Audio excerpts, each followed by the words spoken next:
아직도 박수 소리가 나온다고요? 2층! 서쪽! 죄송합니다. 예, 감사합니다.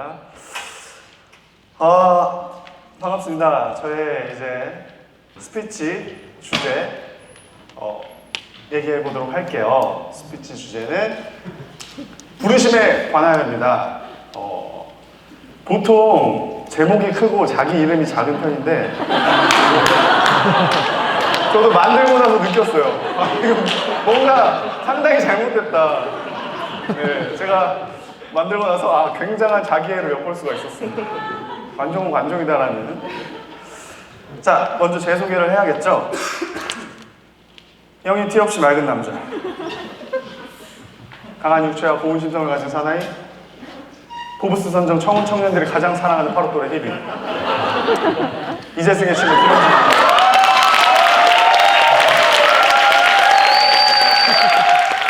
대신 여러분이 고맙다 재승아. 고맙다 재승아. 7월 어느 주일이었습니다. 예배를 마치고 교회 근처에서 이제 알을 하나 사서 어슬렁어슬렁 거리고 있는데 기준 전도사님으로부터 전화가 오더라고요. 용준이 형제 제가 부탁할 게 있습니다. 그래서 전 느꼈죠. 또 수련회 홍보 꽁트를 부탁하시려나 보다 하고 이제 그렇게 말을 하려고 했어요. 전도사님, 이제 저도 그만 개망신 나가고 싶습니다. 더 이상 저 무대 공포증 생겨서요. 이제 무대 근처도 못 가요 라고 말씀드리는데 전도사님께서 그게 아니더라고 하시더라고요. 그렇다면 꽁트나 영상이 아닌 걸 나한테 부탁을 하신다? 그거구나. 드디어 제가 교회에 오래 다니다 보니까 드디어 그날이 왔구나.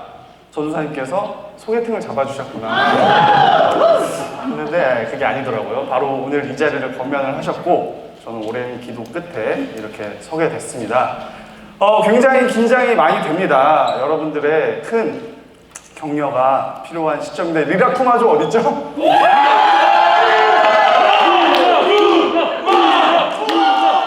기름우준 짱으로 한 번만 외쳐주시겠습니까? 기름우준 짱! 네, 감사합니다. 네. 또 좀 많이 걱정이 되는 건 제가 이제 전문이 아니다 보니까 이 15분 스피치가 여러분들이 듣기에 좀 아니다 싶으신 분들도 있을 것 같아요. 그래서 저는 뭐 쿨한 사람이기 때문에 이거 못 듣겠다, 그냥 다음 연사분 거 들으겠다 하시는 분들은 지금 자유롭게 그냥 뒤쪽에 문으로 오른발을 들고 깽깽이로 나가주시면 됩니다. 머리 위로 박수 치시면 돼요. 지금이요. 지금 나가셔야 되는데 없습니까? 그럼 시작하겠습니다. 이걸로 한 3분 채웠어요. 자, 제가 여러분 앞에 설 수 있게 된 이유는 아마도 여러분들보다 신앙심이 좋다거나 더 거룩하게 산다거나 굉장히 힘든 상황을 이겨낸 아니면 지금 상황에 처해서 간증거리가 있는 그런 이유는 아닐 겁니다. 다만 저는 직업적으로 약간의 괴짜라고 보일 만한 삶을 살았고 이 부분에서 여러분들에게 도움이 될 수 있는 부분이 있을 것 같아서 목사님께서 저를 세워주신 것 같아요. 이게 뭔 말인지 잘 모르시는 분들을 위해서 약간의 제 커리어의 설명을 좀 할게요. 저는 고려대학교 생명과학부 이 맛에 교회 다니지? 고려대학교 생명과학부를 입학하고 졸업하기 전에 SBS 공채 개그맨이 되었어요. 그리고 그 학교를 졸업하고 피키캐스트에서 달심이라는 이름으로 코미디 컨텐츠를 만들었고 요즘에는 아프리카 TV에서 유튜브 컨텐츠 PD로 일을 하고 있습니다. 저의 이런 이력을 보면 아주 특이한 지점이 하나 존재를 하죠. 바로 생명과학도에서 개그맨이 되는 시점입니다. 커리어를 완전히 180도 틀은 건데 여기서 말은 이렇게 하지만 제 삶에서는 아주 큰 난리가 났었어요. 부모님은 말할 것도 없고 일가 친척들 중에 친구들 중에서 이걸 찬성하는 사람은 단 한 명밖에 없었어요.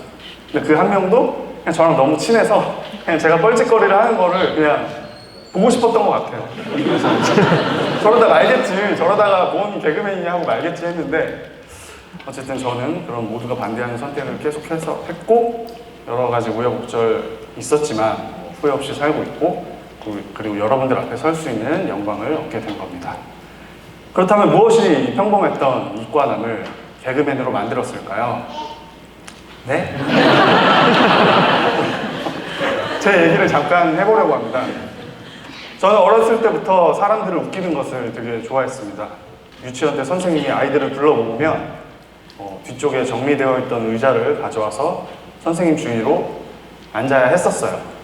그 당시에 저는 의자를 들고 제가 앉으면 친구들이 막 따라 앉았어요.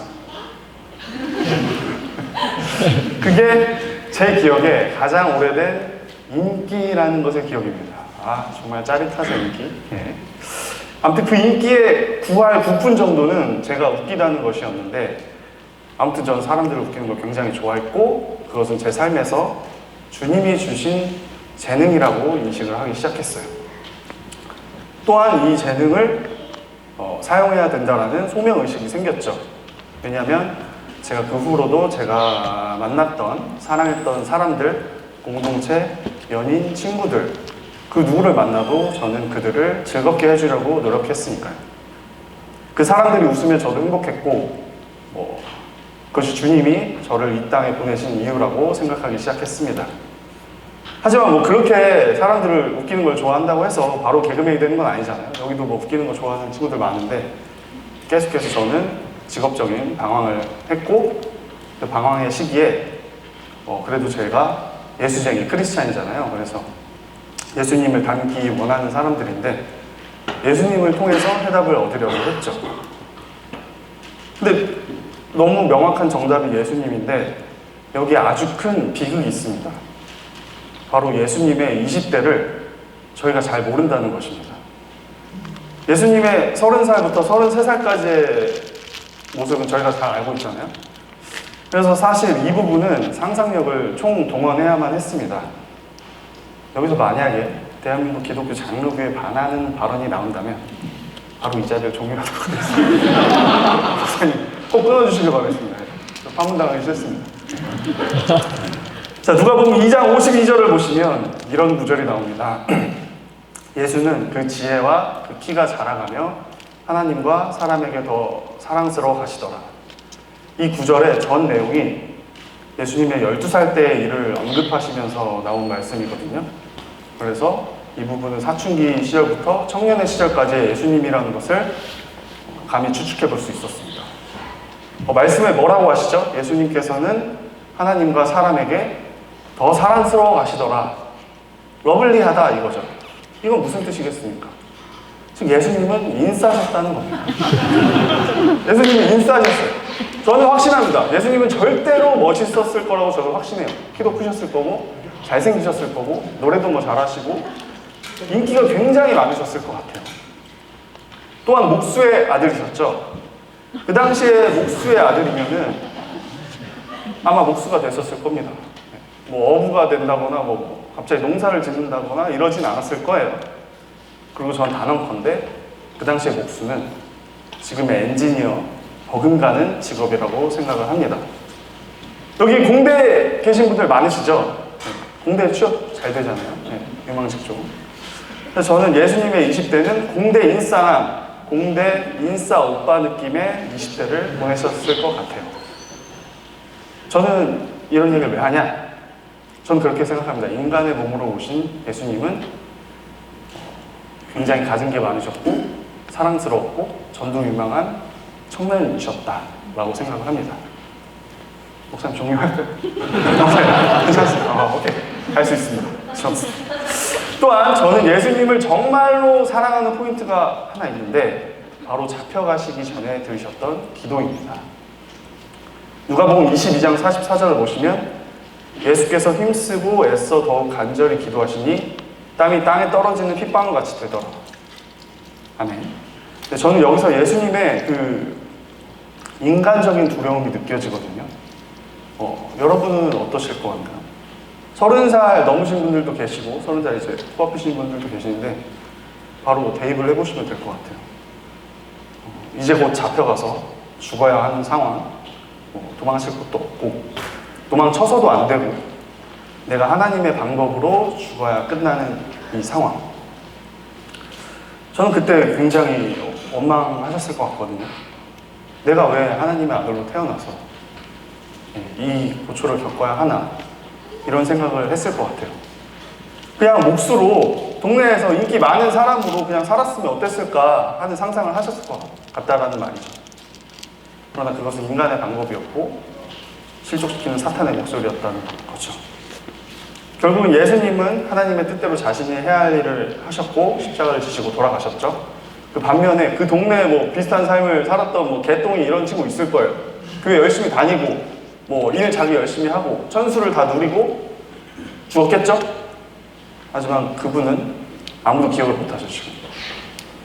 반면에 예수님이 저희를 위해 십자가에 못 박혀 돌아가셨기 때문에 예수님은 영원히 그 이름이 이 인류가 끝나지 않는 한 불려지게 되었고 수많은 인생들을 구원하셨습니다. 저는 여기에 우리 크리스천들의 나침판이 있다고 생각을 합니다. 예수님은 당장에 100년도 못 갈 현실의 것들보다 수천 년, 수만 년은 거뜬히 가실 하나님의 영원성에 자신의 삶을 드린 거죠. 아니 길룡이 형! 아니 길룡 오빠! 예수님이랑 우리가 간다. 갑자기 연기를 하네. 맞나요? 다르죠. 쉽지 않죠. 뭐 십자가를 메고 죽으라는 겁니까 지금? 말도 안 되죠. 저도 그렇게 살았다는 뜻이 아닙니다.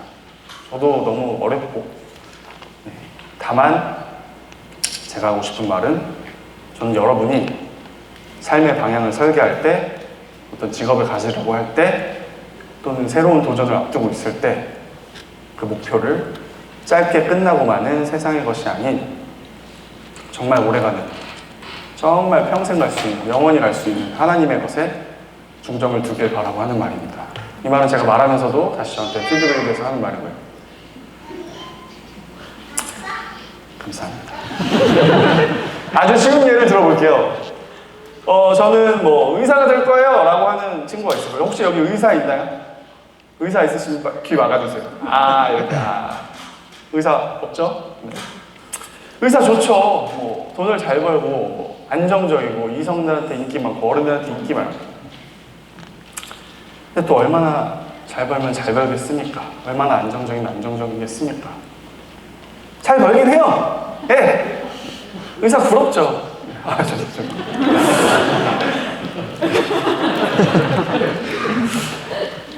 맞습니다.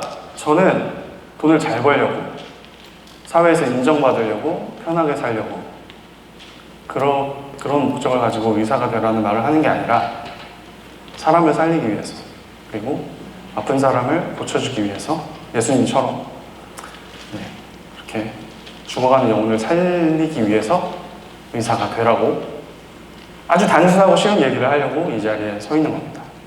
그리고 저는 사실 이 논리로 개그맨이 되었어요. 심플하죠? 나의 안위와 평안과 나의 그런 뭔가 평안히 사는 그런 것들을 위해서 사는 것이 아니라 내 이웃을 사랑하는 것에 내 목숨을 바치겠다고 도전하라고 하는 그런 간단한 얘기를 하고 있는 겁니다. 이 말을 더 쉽게 여러분들에게 익숙한 말로 바꿀 수 있을 것 같아요. 바로 내 이웃을 내 몸과 같이 사랑하라입니다. 제가 이웃을 사랑하는 방법이 그들에게 즐거움과 기쁨과 웃음을 주는 방법이라는 걸 깨달은 순간 제가 개그맨이 되는 건 너무나 쉬운 일이었어요. 모두가 반대해도 진짜 물이 위에서 아래로 흐르듯 너무나 자연스럽게 개그맨이 되었습니다. 그것이 나를 얼마나 편하게 돈을 잘 벌게 안정적으로 살 수 있게 라는 그런 계산들은 그냥 후순위로 밀려났어요. 너무 간단히. 여러분들은 이웃을 어떤 방식으로 사랑하십니까? 모두가 다 저처럼 웃기고 싶어 하진 않죠. 모두가 다 저같지는 않을 겁니다. 사실 저는 여기서 갑자기 기린이 사운드 흉내를 내도 전혀 창피하지 않아요.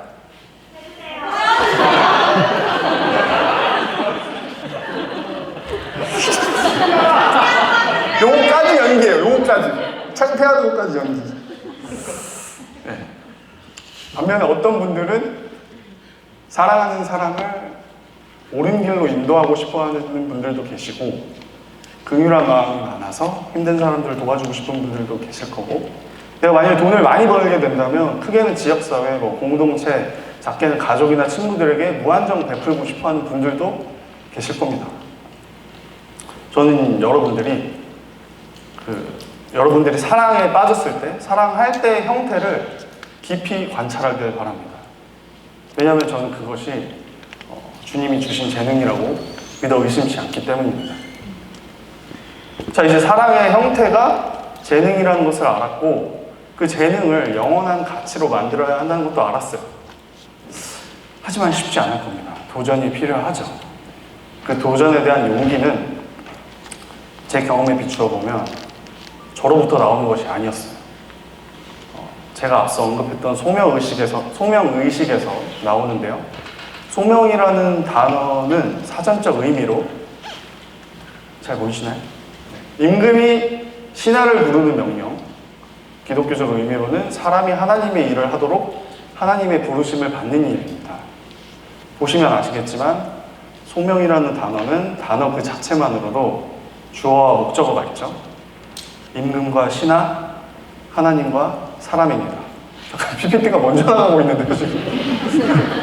아니죠? 네.